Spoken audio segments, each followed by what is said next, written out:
Welcome, everyone. I'm so excited for today's event celebrating International Women's Day. I know it was on the 8th, I believe, but celebrate in our own time.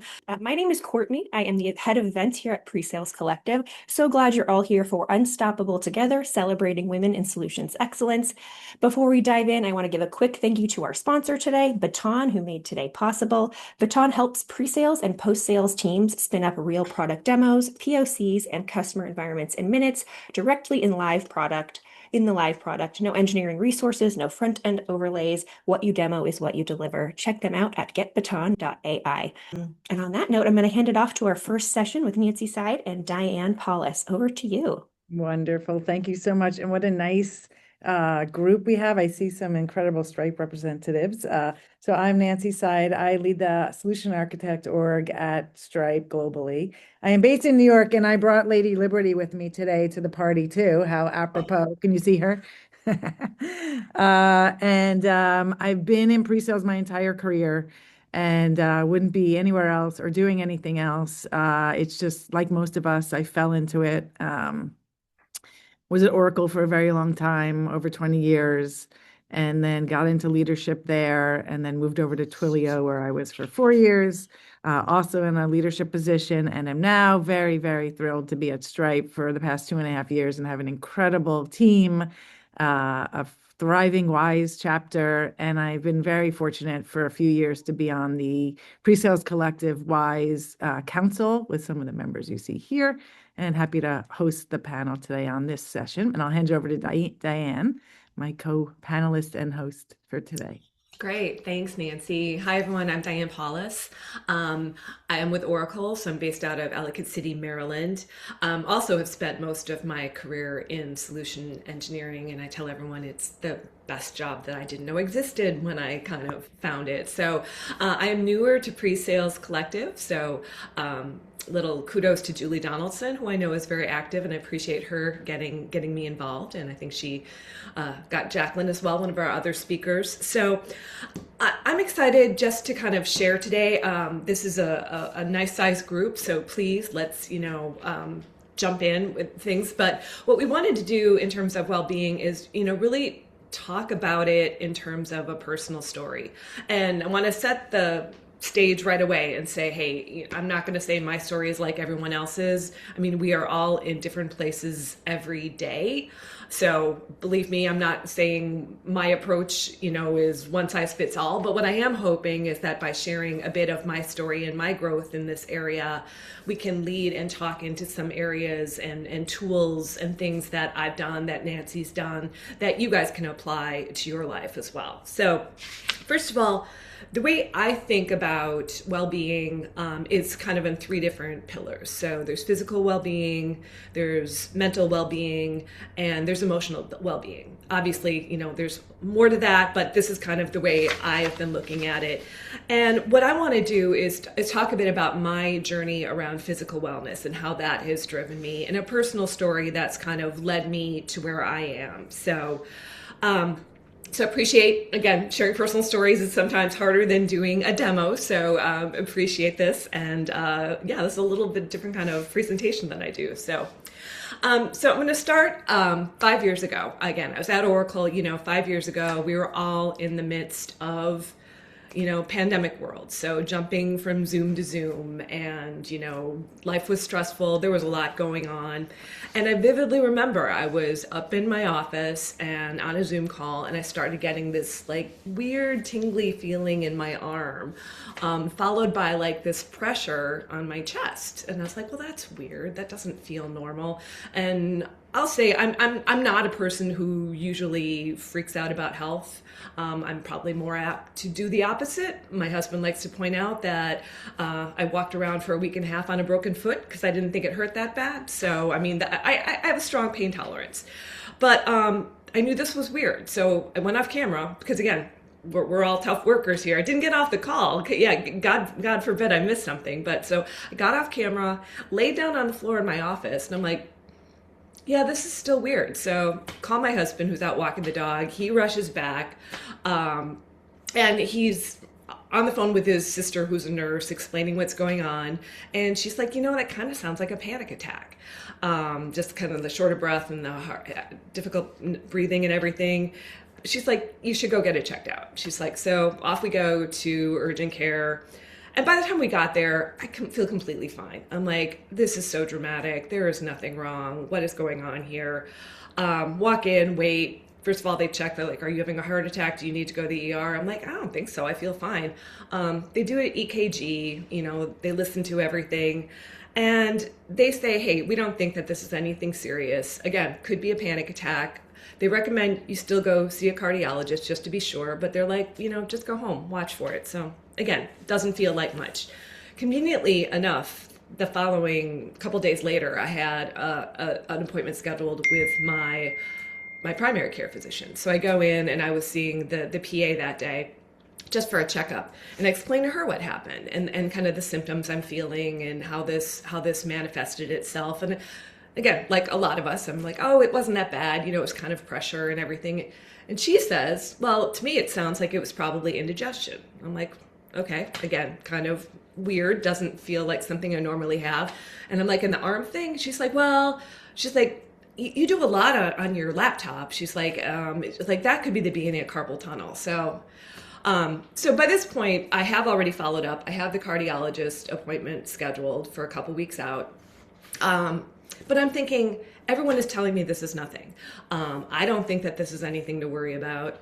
There's a lot going on. The world is stressful. I'm sure I was just a little nervous that day. So the day before this cardiologist appointment rolls around, I'm looking at my calendar for the next day and I'm like, I got a lot going on. I'm like, I'm fine. I should just cancel this. Even though I had had one other little incident like the week before when I was walking the dog where it felt like the same thing again. My husband, thankfully, was like, I don't think you should really cancel it. I mean, better just to rule out, absolutely sure that there's nothing going on. So I agreed to do it. So get to the cardiologist, they're doing all the pre-rec stuff. They're interviewing me and everything and running through all this with the nurse, and all the risk factors are coming back. I mean, I don't smoke. I'm relatively healthy. I'm not overweight. I've run marathons before. I mean, she's kind of joking me with at this point, being like, look around the waiting room. I'm sure this is nothing, but let's make sure, let's rule out the big stuff. So the appointment starts and I'm meeting with the cardiologist, and I find myself basically apologizing to him. Again, another thing I think sometimes as women we do, like, hey, like, I'm sure this is nothing. I'm sorry to waste your time, kind of. And he's like very curt, very, and he's like, no, he's like, this is, you should be here and everything. And I started explaining, I'm like, what I felt, like, it wasn't a heart attack. And he's like, that first one wasn't. He's like, but the second one might have been. And I'm kind of like, whoa, this is where I'm like, wait a minute, this is not a heart attack. Like, I've seen heart attacks on TV, and it's big and it's dramatic and it's, elephants standing on your chest and everything. And he's like, that's another thing. He's like, women's health and women's heart disease manifests itself very differently. And, God forbid we have a more subtle way of having a heart attack. That just feels like the most ironic thing in the world. But so he explains, he's like, I want to go do some more testing and just rule it out. He's like, again, I think that this is not anything to worry about, but he's like, we always, rule out the big rocks, make sure the big problems are gone so that we can, figure out how to treat you going forward. So this is where another one of the wake up calls happened. So I walk into his office after he does the exam. I come in and he's on the phone and I hear him talking and saying something about urgent case. When can we get her in? And that should have, again, been kind of a bit of a wake-up call. But I sit down and he's explaining what's going on and what the next steps would be. And they want to do a catheterization. Again, he says, usually those are just diagnostic. You go in, you make sure everything is fine, move on, decide what the next thing is. And he says, I've just talked to my partner who does these. He's like, he can get you in. This was a Wednesday. He can get you in on Friday morning. And I vividly remember it to this day. I'm looking at him and I'm like, Fridays are hard for me. I have a lot of calls. Any chance we can push this to next week? And just no. He's like, nope, we're not going to push this to next week. This is more important than your forecast calls. And again, that was just one of those moments where you're like, okay, yeah, I guess I'll move things around. So Fast forward, a little bit of freak out the next couple of days. But again, overall, my husband and I are both like, everyone says this is not a big deal. We're just going to rule out the big stuff. So we get there bright and early that Friday morning. Again, joking with the nurses about what are you here for? And, you know, and they're explaining what the process is like. They're like, hey, we're going to take you back. Again, a catheterization is generally a very minimally invasive process. They put, I mean, it's, again, miracle science, but they put something in through my wrist, run it in, go through the arteries, make sure everything's good. You're awake, which is a little freaky. You're very loopy, but yeah, you're awake. So they wheel me back there, and they're explaining all this. This is COVID, so the biggest thing I'm frustrated with is like my mask is like in my face, and I'm trying to like understand what's going on. I'm a little loopy. Big TV screen next to me, so I can watch this if I want to. So again, all of those things going on.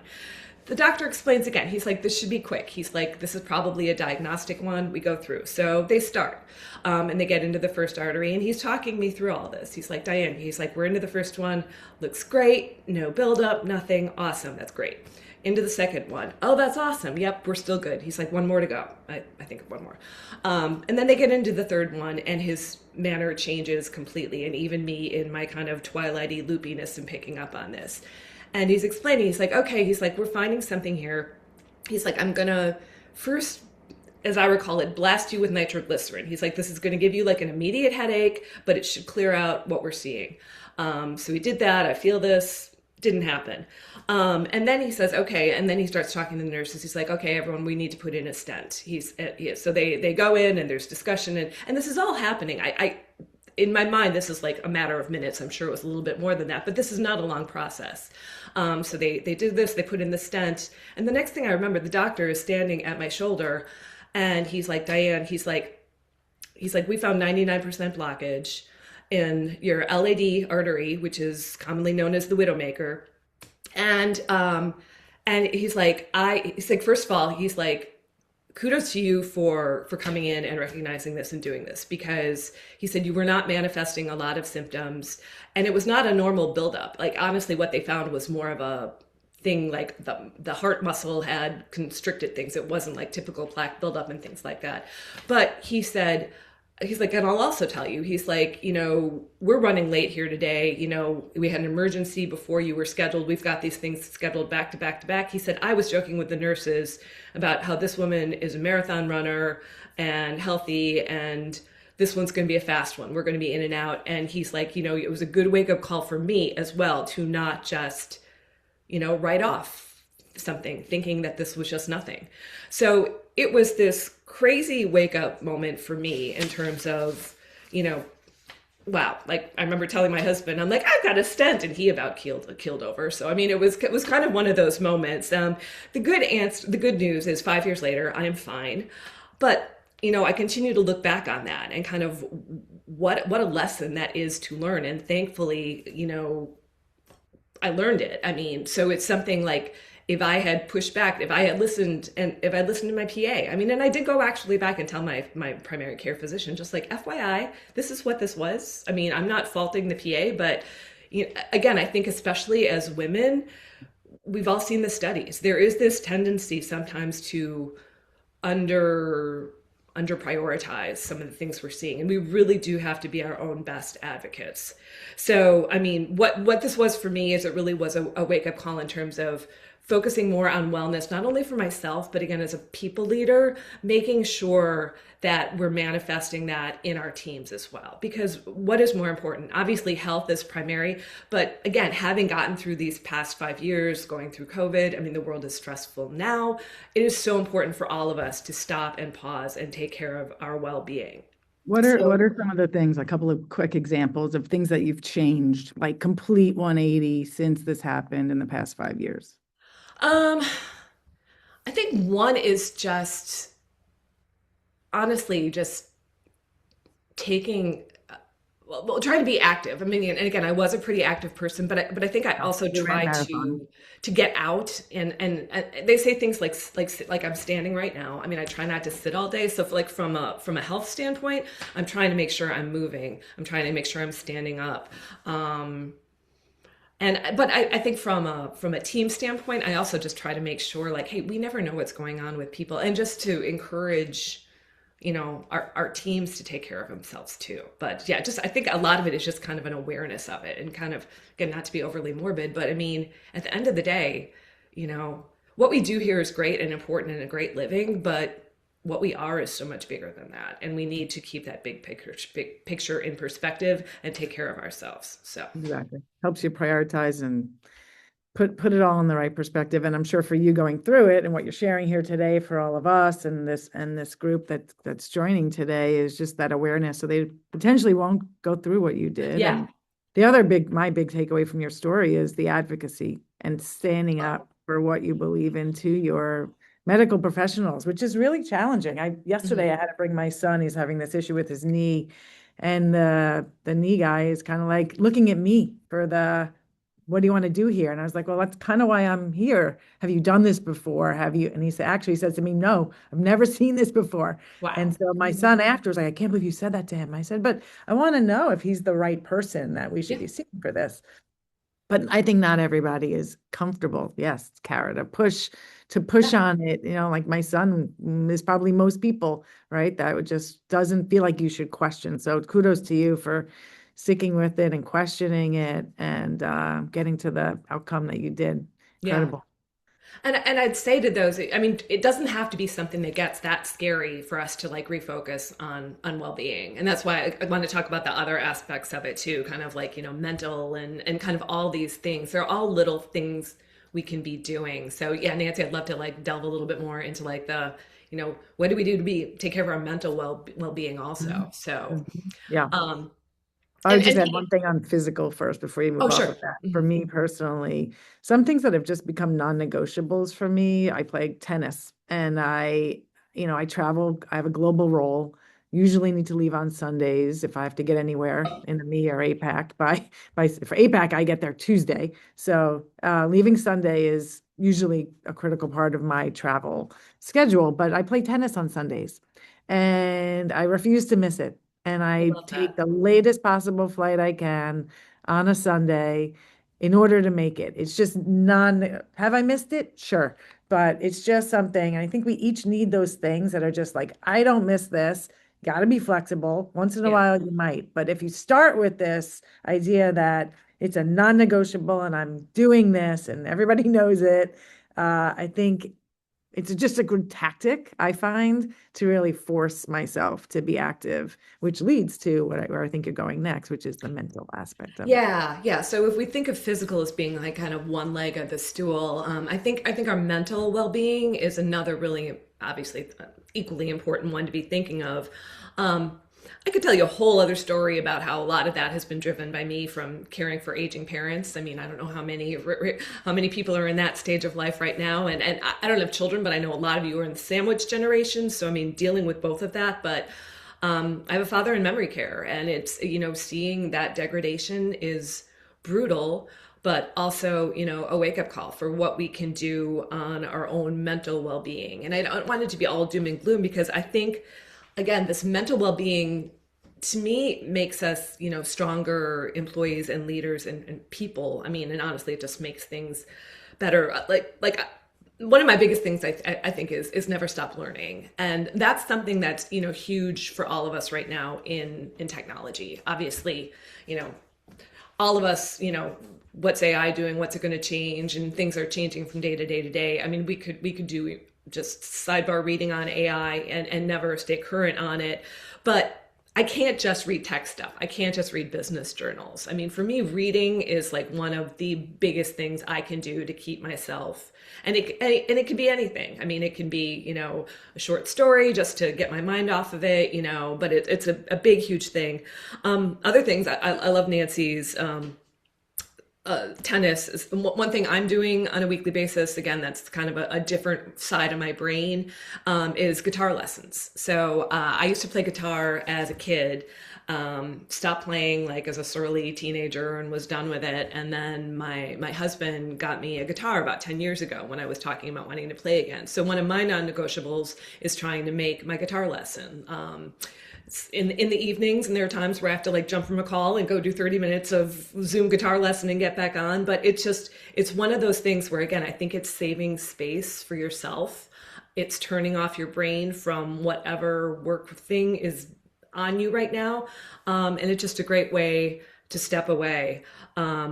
I would also like, again, I think you guys all have like learning days and things like that through your works, but take advantage of that. But again, don't think it only in the frame of, oh my God, what's the latest work thing I need to think about. And the other mental thing that I try to do, and again, this is one where I respect the fact that people have different availability. I'm at a different stage in my life and my career. We all are, but volunteering. And by volunteering, it doesn't always have to be a huge commitment. I'm really lucky to serve on the board for a local charity that focuses on foster children in the county where I live. It is the best thing sometimes for I mean, and sometimes, we hear awful stories about kids, but you come away with this reset. Like, okay, yeah, I'm stressed out. We've got this big demo, not taking anything away from it. But when I think about that in the scheme of some of the problems that we're dealing with in our communities, it's just a good wake up call. And even, doing my small part to help can make a big difference in my mental well-being. I also am a huge proponent of volunteering from what it does for your career as well. I know we're focusing on well-being here, but when I was kind of earlier in my management stage, looking for how I could move up, I found that some of the volunteer leadership positions I was taking gave me such confidence and really improved my leadership skills in a way that made me a better employee as well. So having the well-rounded thing, but then also getting some of the experiences. So I definitely encourage you to think about, ways to give back like that for what it can do from your mental standpoint.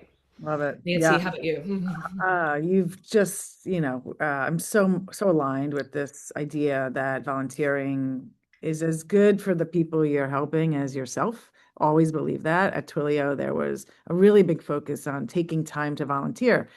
And so when I got here and I started figuring out, how we were going to get together regionally, and we do these 3 regional summits a year, one of the things that the WISE chapter at Stripe owns is at each summit, each regional WISE cohort is responsible for owning the volunteering event at our summit. So not just giving back, but giving back together. It's like it checks so many boxes for us, and it's been a really impactful way to spend our time together. And you're getting that benefit of volunteering because I don't have the time outside of work. That's not something I prioritize outside of work. So selfishly, we've all prioritized it now inside of work. Yeah, So that's amazing. volunteering at work is I found to be very valuable time spent. So encouraging that. It doesn't, it's not something that all leaders are encouraging of. So, in your own situation, you'll have to figure out if that's going to work, and that's, if there'll be pushback on spending time that way, but hopefully not. Yeah, yeah. What other things do you do around like, mental, acuity and keeping yourself?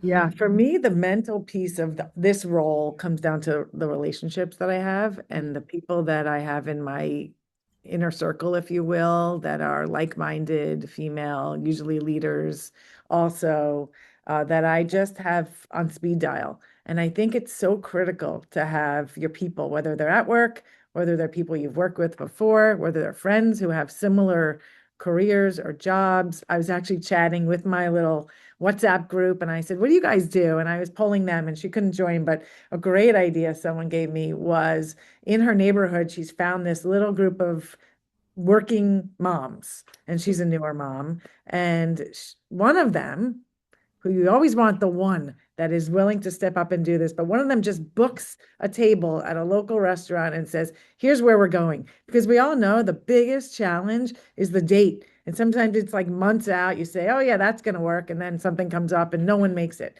So they just book it. I love that idea. I That's think that's so awesome. great. Yeah. Yeah. So for me, it's really about having other people that I can chat with, share with, and over the years, keeping those relationships, I think, is something I wish someone shared with me earlier on, how important those early relationships would be, how much more I should pour into them from a time perspective. And it's all a choice, a Yeah. prioritization. And I Yeah. find that I do have my original like work friend from Oracle.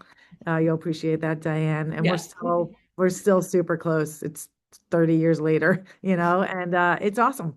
And we have kids the same ages. And I just encourage everybody to really prioritize finding your group of people that are going to help you, through tough times. It's so critical. And if you can't find that, find other ways to help. And most companies have, services that you can find, someone to talk to also. 100% agree. And that really ties into kind of that last leg of the stool as I was looking at it. It's that social well-being.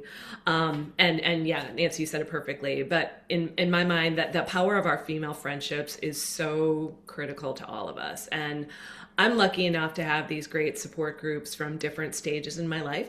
My college roommate, hi Lisa, is on this call. Oh, I wow. just see her down there, so that is so awesome, and she's not making me nervous at all. Um, but and then also, I mean, Nancy, like you, I've got two dear friends who I met through pre-sales, who I was actually just away with this weekend. And it's amazing having gone through that. We had the career stuff, but then we get away, and this past weekend was just out in a friend's cabin, hiking, cooking, learning to play mahjong. Like it was the most relaxing. We all felt like it was, we even let our husbands come, but it was 2.5 days, but we all came back feeling like this like amazing refreshed thing. So I Wonderful. agree. I think the most important thing is finding time, finding space. It doesn't always have to be a weekend away. It can be a phone call. I mean, I've got same thing. I've got ongoing WhatsApp threads with some of my high school friends. I mean, it's all these different pockets of where we get that connection. But I also respect that there are times in our lives where you may feel like you don't have that. And maybe you've moved away, friendships drift. I mean, friendships take different phases at different, but I think it's still, look for where you can make those connections. It could be through work. Like Nancy and I both had those great experiences through work. But I mean, again, that can get into the volunteering, getting involved in your community. But I think, having these strong female voices has been so critical to me. I mean, I'm lucky enough. I have a wonderful husband. I've got amazing sisters and a great family relationship. But these female friendships that I've had through my life have been, so critical in the person I've become. And I mean that from all aspects: the friend I've become, the worker I've become, all of that. So I've definitely encouraged think about how you can find that and build on that. And the final thing I'll say on the mental piece is the biggest shift for me was real when I realized, and I can't really pinpoint when this was, but I'm just going to share because hopefully you get there at some point if you're not here already, is we realize these are choices. We choose every day on how to spend our time, how to prioritize our time, what we focus on and what we don't. And for me, when I'm out of office, I'm still connected. And I made a choice a long time ago that that was what worked for me, right? Not completely trying to check out also in my role. It's not really realistic completely. And so I'm okay with that choice. It helps me when I get back that I haven't completely disconnected. For you, it might be I need to completely disconnect and not think about work, and that's possible. But at the end of the day, once you choose that path, beating yourself up about it Mhm. afterwards just gets in your way and continues to dig into your well-being. So if you can find a way to mentally accept the choices that you've Mhm. made, I found that to be just really an unlock from my Yeah. perspective. And try to communicate them, because yeah, I had a leader in my past who it was someone who wanted to work a lot on weekends, Mhm. and they were clear that they didn't expect the team Right. to do that. Exactly. But yet, if it was 9:05 on a Monday and I had not replied to the 7 emails that they Right. had sent over the weekend, I was getting pressure. So it's a little bit like, Yeah. be careful about how you set those. And if it's a boss, you can't always set that. But I think we can be clear, No, like, no, I yep, think it is important, right? yeah, That for me, in my working with Nancy Doc, which everyone has access to, happy to share it too externally, it specifically says, I work when I'm out of office. I'm not on Zoom, but I'm on Slack. I'm maybe looking at emails. but I don't expect you to. It's super important that Yeah, you as leaders, understand yeah. as leaders that you share your expectations, that what works for me may not work for you, and what the ultimate expectations are. And that was such a wonderful session. Diane, thank you for sharing that powerful story, powerful reminders with all of us. Nancy, thank you for sharing your stories and I love that your non-negotiables, And I love that this has been a safe space for us so far today. So thank you all for engaging in the chat. I'm so happy you're all here. And on that note, we're going to head into session 2, all about personal branding and visibility. We've got our host, Wendy McHenry, and Jacqueline Flickinger and Kelly Kitagawa here to tell you all about it. So I'll pass it off to all of you. Oh my gosh, thank you so much. Wow, what a big act to follow there. Thank you so much, Nancy and Diane. That was a great discussion. We are going to turn our focus now to personal branding and visibility. And I'm excited about this conversation because I feel like this is one that can be a challenge for a lot of women, at least women I meet who are earlier in career, I think tend to find this challenging because it's not like we're handed a playbook on how to do this, right? We're told that if we do good work and we show up and do our good work, that it'll be noticed, it'll be appreciated, it'll be recognized, we'll get the promotions, right? But the truth, of course, is much more nuanced than that. We're doing this incredible work, but it's not as visible as it should be. So today we're going to talk about changing that. So you don't have to become someone you're not. You don't have to turn yourself into something that feels forced or performative. And we'll be talking today about how how you can articulate that value and show up with confidence in the rooms that matter. So very excited to have this conversation with Kelly and Jacqueline. We'll do quick introductions. Kelly, why don't you start with introducing yourself? Yeah, thank you, Wendy. My name is Kelly Kitagawa, and I work at an AI startup called Sierra, and I'm back to an IC role, but I was leading a team at a company called HashiCorp for 5 years before we got acquired by IBM, and then I was at Splunk for about 8 years. So lots of pre-sales and very technical roles, but really excited and honored to be here today with you all for such a important month.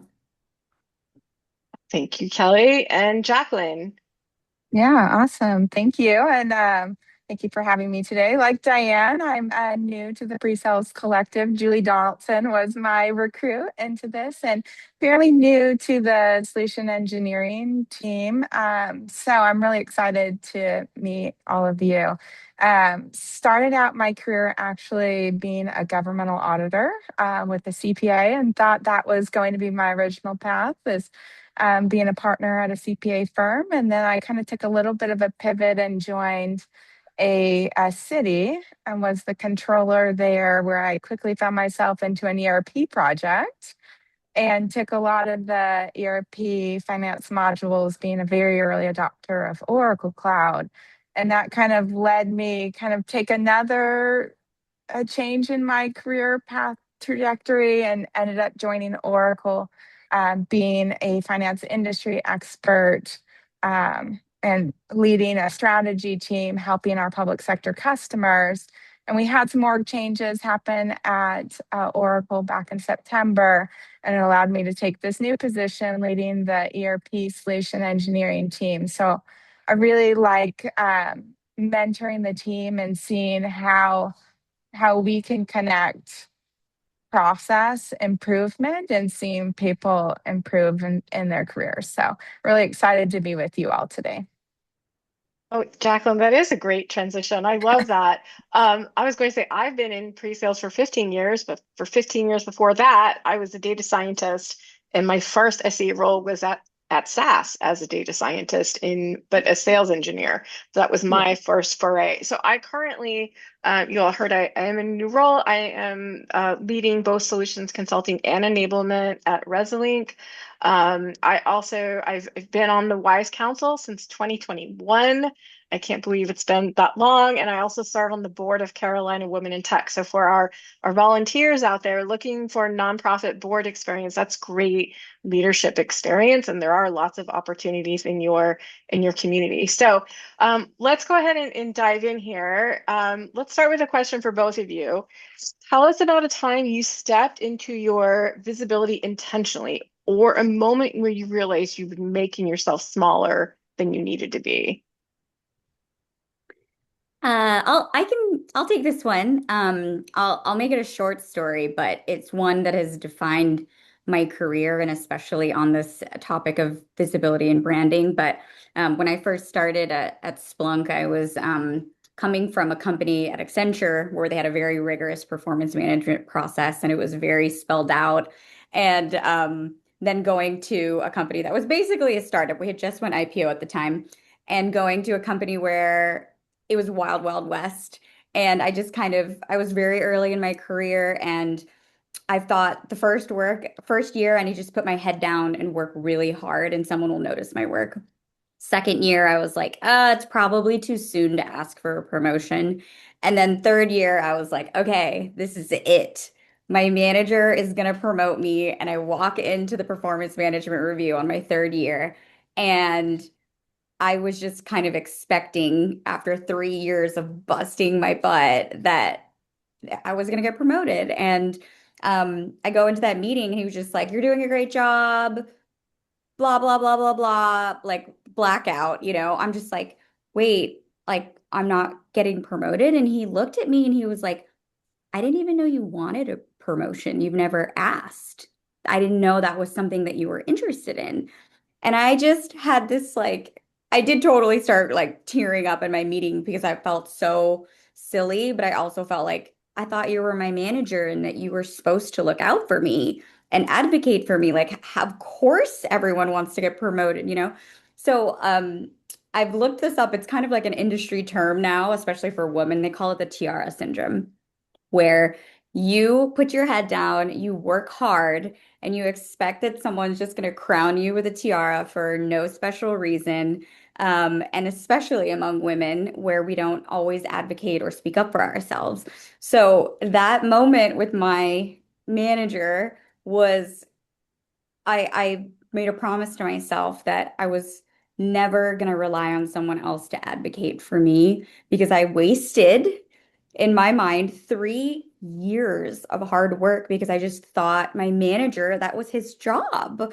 And I realized it's no one's job except your own, and no one is going to advocate and care more than you. So I think that was a really big pivotal moment for me in my career that I'd love to share stories later, but that was definitely a moment where I was not, yeah, advocating or visible for myself. I just kind of expected others to do it for me, and especially my manager.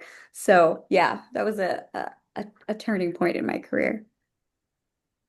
I think a Yeah, no. lot of us can relate to that experience of like realizing no one else is doing that. Like Yeah, like I said, I hear that time and time again. If I'm doing good work, everyone says I'm doing good work. Why did I not get the promotion? yeah. Jacqueline, I'll turn to you. Yeah, I wanted to share a little bit as we were talking, part of personal branding, some of it's external, right? Some of it's internal. And there are similarities between the two. But one of the things that I really started realizing when I had joined Oracle, I had spent, 10 years in public accounting and in government. And I really didn't focus at all on my external personal brand. And I really started focusing probably about 5 years ago on like LinkedIn presence, which I think in corporate America, right, that's really important is to figure out. And naturally, we might not know exactly what to post or how to build our network, but especially as we're doing like conferences, speaking, I think it is really important to leverage LinkedIn and try to keep it updated. Some of the things that I've tried to do that I think work pretty well is mixing personal and business. Because I think as you think about, there's so much a part of your life that is outside of work. And I often find that those posts are actually more recognizable by people, or like as I'm meeting different of our implementers that implement our product or our customers, people might catch on to the post. Like my daughter is very big into competitive gymnastics. I will post her every once in a while on Mother's Day or International Women's Day. And those are the posts that get more visibility and actually grow your network, even though you're true purpose on there is to actually share, great Oracle customers that we're acquiring, or all of these speaking opportunities that we're doing with our customers to drive visibility to our work life. But really mixing that personal with work, I think makes you more human, and you have to be feel comfortable being a little bit more vulnerable, whether it's in an online status or even, in person, right? I'm at a conference right now. People will pick up on the things that you share. And even though you might think networking is all about, communicating business, it's really not, right? It's really about trying to come up with personal connections that people will remember. So then you can like build that relationship with them. I love that so much. I mean, I always try to remind my team, like, hey, your customers are out viewing your LinkedIn, and they want to see a person, not someone just reposting what the company is putting out, right? Yeah. Put your own, anyway, yes, we'll talk more about that. But you hit on something that I think is important. Personal branding can feel uncomfortable.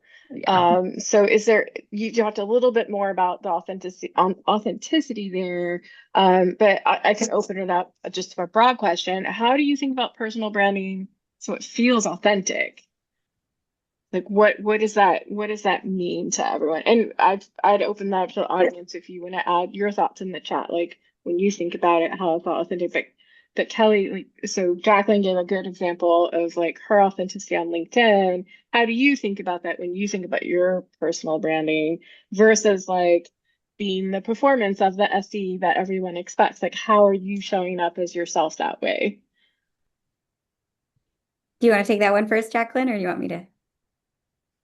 Yeah, I can offer a little bit of extra thoughts, but I think it's really, you have to figure, like, do a appropriate mix, right? And I think, what's really important is almost more than what you're posting, it's what you're commenting on. And that's really how you grow your network. Like, I don't have a huge network. I may have like, 2,700 or so followers.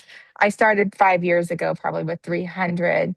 But I think having an audience that is relevant to the things that you talk about and the commenting. Like, we're really all about, growing our customer community. Every time I see a customer do something cool, those are the immediate posts I want to share and comment on, because I think it really grows that you care about your customers, right? And that ultimately builds trust.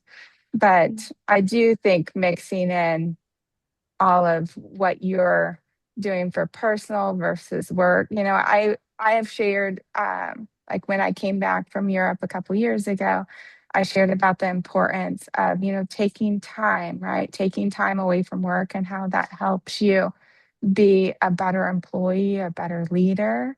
I think those kind of things remind others that, work is very important, but it's it's the balance between the two, and kind of bringing it all together is how we're human.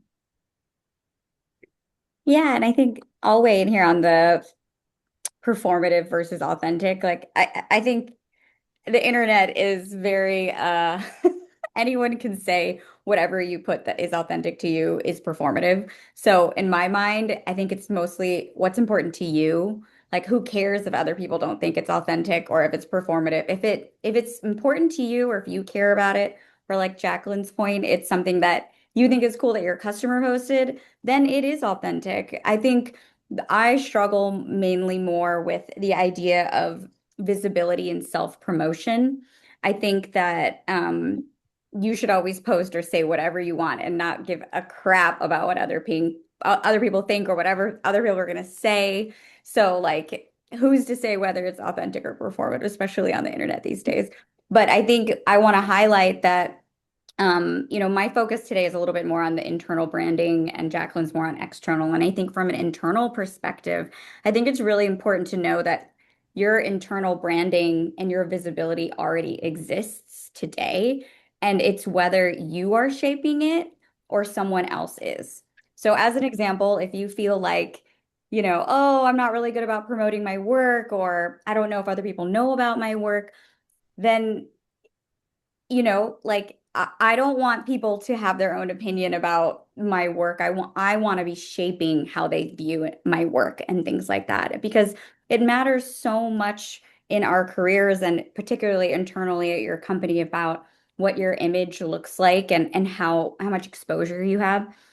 I'm sure many of you have gone through some of these like career leadership talks where like one of my board members of my company, I had the pleasure of interviewing her. She was the CIO of Morgan Stanley, Seagal's Army. She told me about PI, which is performance, image, and exposure. And you need all of those three like ingredients in the pie in order to like be successful in your career. And if you were to just guess like what percentage they attribute, and there's like a whole book on this, what percentage do you attribute to performance? What percentage is exposure and what is image? I would love for you all to put in the chat, like how much do you think performance really matters when it comes to career progression or career advancement? Like what percentage? Put someone yell out of the chat or type it in, like performance, image, and exposure. Okay, someone guess. Yes. Okay, Kelly, you've probably read the book. Yeah. Performance is 10%. Yeah. And that is wild to me. Like the first time I saw that, I'm like, wait, because what that reads to me is that everyone is doing good work for the most part. Like performing well is table stakes. Image was I think 30% and exposure was 40%. And so it's a lot about how do other people perceive you, aka your branding internally and externally, and also who sees your work, who knows your work, who's sponsoring you, who's talking about you in the rooms where you're not there. And if you really think about it from a promotion perspective, every single time you get promoted, you are never in the room, right? When you do these performance reviews and they like talk about your raise or who's getting the awards, you're never there in the room. So I think branding is so important to realize that it's not just performance and that it's really helpful and has helped me. But also, I would really encourage all of you to invest time in the other parts of your career, which is you're doing the hard work, which is the performance part. I think the easier part is how do people perceive my work and how is my work being communicated and who knows about my work. So really, again, the image and the exposure part. And so I think, that was just like a realization for me too, of why branding internally and externally is so important, because if you're not doing it, someone else is. So I would want to be in control of actively shaping what the narrative is around my work. Like, do people find me credible? And starting with your manager, I think it's a great discussion to have with your manager of like, hey, how do you think people perceive me at work? Is there feedback? But I always, always rely on mentors that I have at the company and sponsors, and how much time you're like meeting with other people that like, do they know what you do? So I think networking is very undervalued in our career. Like, I think it's kind of like, ugh, networking is so boring and also like intimidating. And also, I'm so busy that I don't have time to do networking. And when I talked to the CIO, I was like, okay, how much time do you spend networking with people? And she was like, at my level in my career and also like where she was as an executive, she's like, I always meet with a minimum of 2 people each week. And I was like, I thought you were gonna say 2 a month, like 2 people a week. And she was like, yeah. And you will not believe the incredible network she has and job opportunities. And anytime she wants to leave a company, how many other people want to grab her up because she's got this amazing brand that she's built for herself. And it's not just about promoting your work, but it's also about like asking people, like mentors and sponsors, like about their work. What are you doing that is really exciting you? What's challenging you? How do you learn? And so I think it's a really, like I said, undervalued part and necessary part for um, advancing your career is investing time in yourself. How much time do you put in the company in your work? And how much time do you put for yourself? like let alone outside of work, but also, like she always said, I worked with a career coach and she said, 30 minutes a week, an hour every 2 weeks, set aside time for yourself of networking or are you keeping track of the work that you're doing? Because your manager has Mhm. 5 to 10 reports. Are they going to remember all of the work that you do? And so I call it at my last company, we called it a humble brag document, where it's just a spreadsheet and I just write down what I did and who it impacted and the date, maybe. And I do it by quarter, and it's like all of my customer compliments, like any great things that I'm proud of, and those are great LinkedIn posts too, of things that Mhm. you're just proud of. And that's super authentic, right? Because if you're proud of Yeah. it, then that's something that really speaks to you. So I'll pause there. Sorry, I went on a little bit of a rant, but yeah, I think it's so important. And especially for women in our careers where we are not as sponsored as much as men are. And also like maybe over mentored, but under sponsored and how important sponsorship is to advancing your careers. No, I think that was great, Kelly. Really set home the importance of paying attention to your internal brand. And like I was saying that when we kick this off, I think this is something that a lot of women don't understand how to do that. So you mentioned your manager, you mentioned your humble brag. What are some other small ways that you make your work visible internally, either within your team or beyond your immediate team? Yeah. Jacqueline, do you want to take this one? Sorry, I know. Yeah, sure. And hopefully you hear background noise. Sounds like they just turned on a bunch of music in the hotel I'm at. But, I think the things that you can do, and it kind of steps to one of the questions that Diane asked in the chat about how do you network when you're an introvert?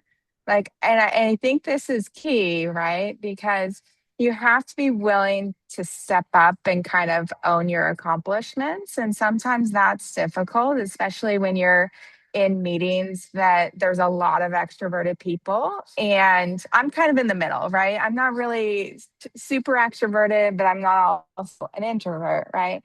But I can see, especially some people on my team that are more naturally introverted. Zoom is difficult for them to come off of mute, come off of camera and ask questions. And someone told that to me, like, well, if you're introverted, it's really difficult to, chime in, right? Because the conversation is flowing. But I think everybody has a strong voice and you should be proud of your accomplishments and you want to take ownership for that and make sure that you're getting recognition for it. Like Kelly said, you are your own best advocate. Someone told me you get what you negotiate, not what you deserve, right? It's so important. And you have to be your own best advocate. You have to be willing to say, I'm so proud of this. Look at what I accomplished because everybody's so busy, right? Everybody's so busy. They have everything going on. But you really want, if you're proud of something, you got to make people are recognizing and see that you put a lot of effort into that and you really solved a problem that helps not only you but others. So you got to be willing to step up. I completely agree. And I think, again, it goes from the difference between visibility and self-promotion. I think that a lot of Yeah. people that are kind of like hate talking about themselves, that's like think of visibility as self-promotion. And if anything, I don't think that. I think it's communicating your worth, communicating your Yeah. value, communicating your work and how credible you are and how much you've built for yourself. Right. And it's not about, especially if you're talking about the work that you did, that's not like self-promoting how awesome you are, but like the impact that your work had. That is so huge when it comes to visibility, not about how great you are, but about how much impact your work had. And so I think some tips for me that have always been helpful. Diana, I love your monthly recap email to your boss. Of course, I know you would do that because you're incredible at branding for yourself internally and externally. But that's a great example. I always meet with my skip levels at the minimum of a quarterly basis just to ask them questions, but also here's some things that I'm proud of that I'm working on.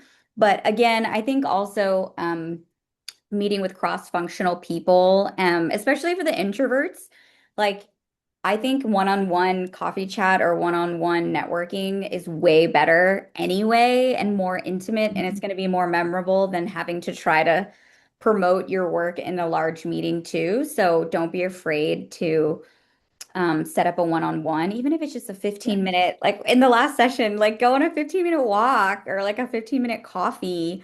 Never be afraid to meet other people because it's always so great to learn from other people. So the humble brag doc is one for me that I always try to update on a monthly, quarterly basis. And then I think the other one is just setting aside time for yourself. So like a 30-minute once a week to update your brag, or an hour, like time that you are investing in yourself for, again, either if it's like setting up a networking call or about thinking about, what do I want to work on? Like, am I a slave to what people are telling me to, or what are the projects that really excite me that I want to work on that I can contribute to as well? So, and like maybe talking to your boss about it too, of like, hey, I love this type of work. Can I do more of that? So it's really just setting aside time because you're worth it. And your company gets so much of you. Set aside time for yourself to think about what's the stuff that you want to work on that you think is cool. And that doesn't mean changing a job, right? It could be helping another cross-functional team with a project, or just like, especially with AI, like wanting to learn about a specific AI project, or upskill yourself, or even just like sitting in on meetings, like shadowing some of your executives and like seeing what it's like to be in these like very high level decision making, or not high level, high up decision making, like shadowing and just hearing how people talk at the executive level, right? Like exposure and just getting visibility doesn't mean that you have to do work as well too. So I think if you really invest time to think about for yourself, like what do I want people to know me for?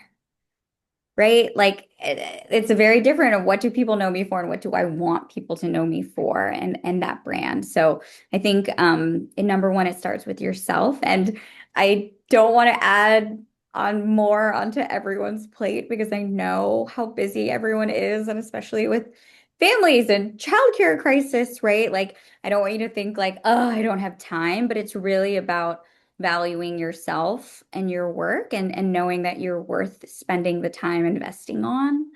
And maybe that project does not need to be done at that exact time, right? Like if you don't put yourself first, no one is either. So really make sure that you are prioritizing yourself. I think these are all really, really great tips. I am being mindful of the time though. I do want to make sure we hit on some of the external work. So Jacqueline, you talked a little bit about LinkedIn. What are some other ways that people can help externally to their company? So for example, we are unfortunately seeing still a lot of people impacted by restructuring. So that external brand becomes really important. So what are some of the ways you see that people can impact their external brand? Like, journal out, but curious naturally, right? Take every opportunity that you meet someone as an opportunity to learn and listen, because you never know when you're going to be faced with a situation where you might need to make a change, right? Or you might need to rely on your network. So I think everybody meets a lot of people over the years. Well, there's the sphere of influence right now, right? Like in my current role, we have a lot of partners that we support. We have a lot of customers. There's lot of people, and there's a lot of internal people as well. And the more people you know, the more you talk to them, the more you're curious and listen. You don't know when you need that kind of person, right? But if you're a helpful person and you try to pay it forward, right, to other people that need help, it will ultimately come back and help you when you need it, because you will have lots of people to rely on. So don't go into like, meeting new people thinking like, oh, I might need a favor someday, right? But the more people you know and interact with, and the more questions you learn, everybody has completely different experience, and you can learn lots of different things from all the people you interact with. So you just take little tidbits and be that lifetime learner, um, because you never know what the future is going to bring. And you never know when you're going to have to rely on those connections you've made along the way. I love That's that. I also am a fan of saying yes Yeah, me to too. like speak at a panel or career Yeah, panel, college panels, women in tech dinners. And then I love public speaking. And so I apply to all kinds of conferences, even especially the online ones, which are a lot easier. Girl Geek X is one in the Bay Area that they love first time speakers. I think it's a really great way to elevate yourself. And you're usually 10, 15-minute talks. So it's again, it's kind of like an extracurricular activity, but a really great way to have yourself be seen as a thought leader in the industry, signing up for these types of online conferences, or and even if you and a friend do a talk together, or you and a friend do a panel yeah, together. Like Wise is a great community as well for speaking events, or I don't know, just ideas. Find something that you think is cool, or things that you're already working on and you just need to make a deck about, it as well. Like that's not as much time, but a lot of times I apply for these conference opportunities, the speaking opportunities, and I just write an abstract of like, hey, ChatGPT, here's some things I'm thinking about, and it helps me come up with abstracts. And if it gets accepted, then I make the talk. So you don't yeah. like have to be so worried about I don't know every single PowerPoint slide and the key takeaways yet. Just apply anyway if that's something that you enjoy doing, or at a conference that really respect other people at too. So I think speaking opportunities are, we need more women speaking too at a We lot of absolutely conferences. do. We absolutely do. And I will say, if you're ever interested in speaking at a WISE event, Yes, Courtney, I'm sure, is always looking for there speakers. Please you let Courtney know you're interested. But that's exactly it. go. That's part of it is Yeah. people need to know that's something you're interested in doing, and then they can recommend you for different events. And then like Kelly mentioned, look at we have some local conferences for the open source community that I've gotten involved in here. Love that. And I mean, that just look for opportunities like that in your own backyard too. Yeah, it's a great idea. Yeah, There's I so think many that's great. conferences for any topic Yeah, that you there could are. ever Right. imagine. Yeah, it's kind of unbelievable. Especially because a lot of um, them are online now from COVID yes. too. So it's a lot more accessible for people to not have to travel to go to these as Yeah. well. So sorry, Wendy. Also, I was gonna say I joined an AI meetup group that meets virtually, and it's Mm, for North Carolina, but love it's it. Mhm. virtual. So there's things like that too, and that's another great way to meet other people and expand your network too. Well, so let's look at Yeah. this from the flip side. How do you know if you have a strong personal brand, and what does that do for you? Like how do you feel like, yeah, I've got, I'm known for what I want to be known for. How do I know it's strong, and what does that do for me? It's a good one.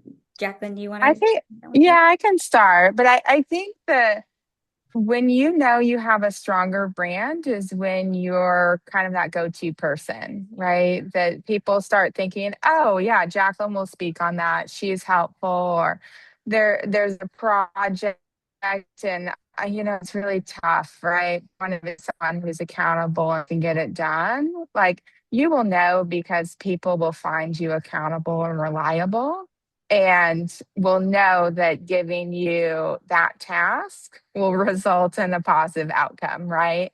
So I think that's the biggest takeaway is, whether you're asked, right? And if you're not asked yet, that's okay, right? You just got to keep going.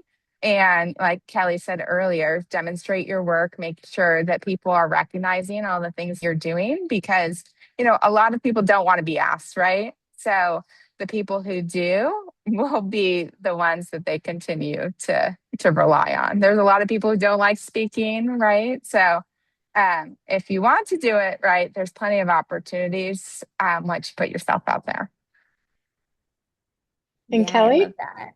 I would say I don't rely on guessing and I just ask. So, like, again, this is another great idea of having good mentors and sponsors and saying, hey, like, what do you think people know me for? And ask them and get the feedback. And I think that would be a lot more eye-opening than you think. And it could be good or bad. Prepare for both. But either way, if it is bad, better that you hear it from someone that you trust that you can work on, or like, I don't know what people do know you for, then that's also great feedback that maybe I do need to work on being more visible or just, and again, I think that 97% of the time, you're already doing the work. It's just about making your work visible. So you're already doing Yeah. the work, like I said. And so it's just about who knows about it, which is annoying.